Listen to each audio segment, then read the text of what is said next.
Now, if you say that the classics contain a system that we could infer by reading, as Wang and Shi did, you have to write a commentary to explain it.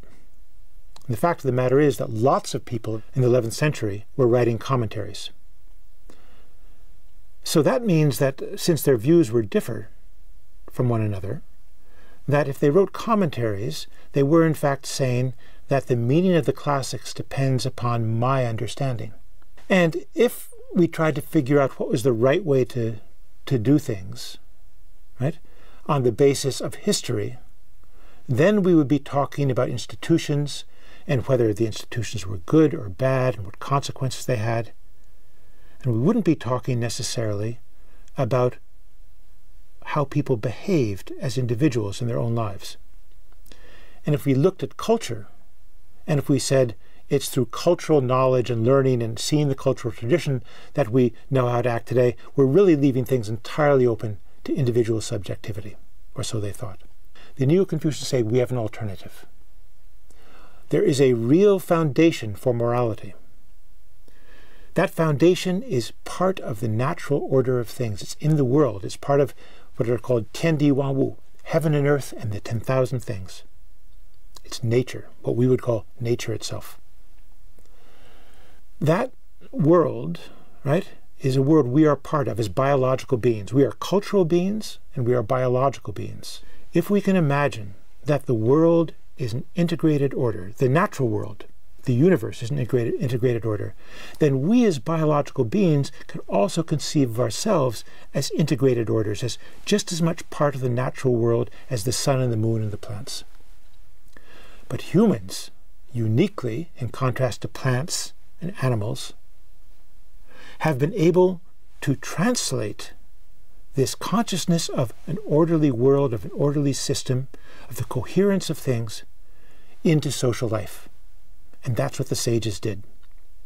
And if the classics are true, it's because they represent the world and the words created by people who had realized their own internal nature as part of an integrated universe, a coherent universe. That's, in essence, a Neo-Confucian message. But there's more to it than that. And to talk about that, I need to introduce two words. One is the word qi, which you've heard of before, and the word li, which is translated variously as pattern, principle, or coherence. Recall that, as we've talked about before, that qi constitutes everything, or everything is constituted by qi. The air we breathe is highly rarefied qi. A stone is qi as well, highly dense qi. Qi is always in flux. We may not see the stone changing, but ultimately it does change. So qi is moving. And let's take an example. And I'll ask you to grant me 3 propositions. And we'll think of a tree. Well, here you have an example of a tree. And a tree has, you would grant me, a structure. That is, there are roots, there's a trunk, there are branches, there are twigs, there are leaves. And from the roots to the leaves, everything is connected. It has a structure. You granted me that. Now, you could say that's true of everything in the world, couldn't you? Not just the tree. It's true of your computer, it's true of the chair you're sitting on. It's generally true. Neo-Confucians, of course, want to say it's also true of affairs and events and the way we behave towards others and human relationships, but we'll get to that a bit later. So my first proposition was that everything has a structure. My second proposition is that everything has a particular pattern or process of change. That is, if we look at that tree again, we can see that the tree in spring is going to be different from the tree in summer, fall, and winter. That over the course of a year, the tree changes in a regular and predictable fashion. And we could also say that it changes during the course of a day, and that it changes during the course of a lifetime. And that's true for us as beings as well. We grow, we mature, we die, We wake up in the morning, we sleep at night, and so on.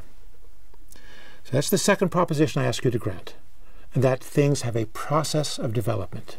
There's a third aspect to this, not a process, but a third aspect to this which I want you to grant, that everything has a function. A tree has functions that can be defined in terms of the ecosystem it's part of. The tree could be used by somebody sitting under it as shade. It could be cut down for firewood. It could be used to make baseball bats. And you know that you use hickory for a wooden baseball bat, but not oak, because oak will split. So different trees will have different functions. So everything in the world, everything, has its function. Boats go on water, carts go on land, right? They're different functions. They both convey things, but they work differently. So that's the third thing you have to grant. Now, you shouldn't grant that third thing.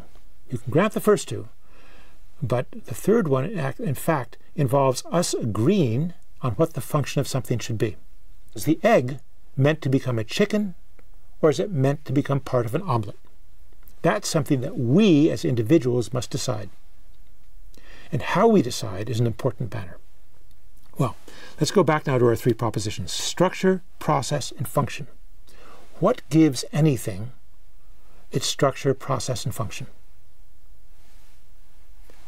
Changyi's answer to this question is its li, its principle, its pattern, its coherence. The coherence of a thing, right, is the integration of structure, process, and function.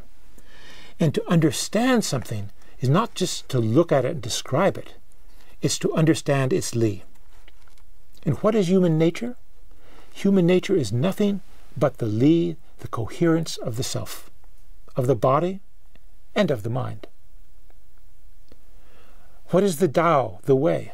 The way is nothing but the coherence of the universe itself. So Changyi has taken this term li, which is out there in the world, he says, it's as real can be, and has said that this is what gives things their reality and coherence and their meaningfulness. And to understand, to learn, is to learn the coherence of things. Now, Changyi doesn't really care too much about trees, but he is interested in human relationships and how humans behave relative to each other. And we might think then about the relationship between parent and child and how that develops over time. It has a structure, it has a development over time, and it has a function in holding the family together, in holding society together.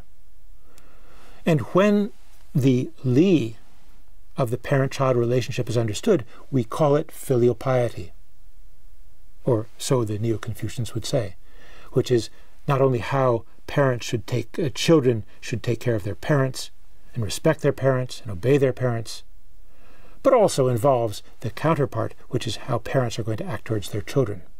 And this is a relationship that involves from infancy all the way through old age.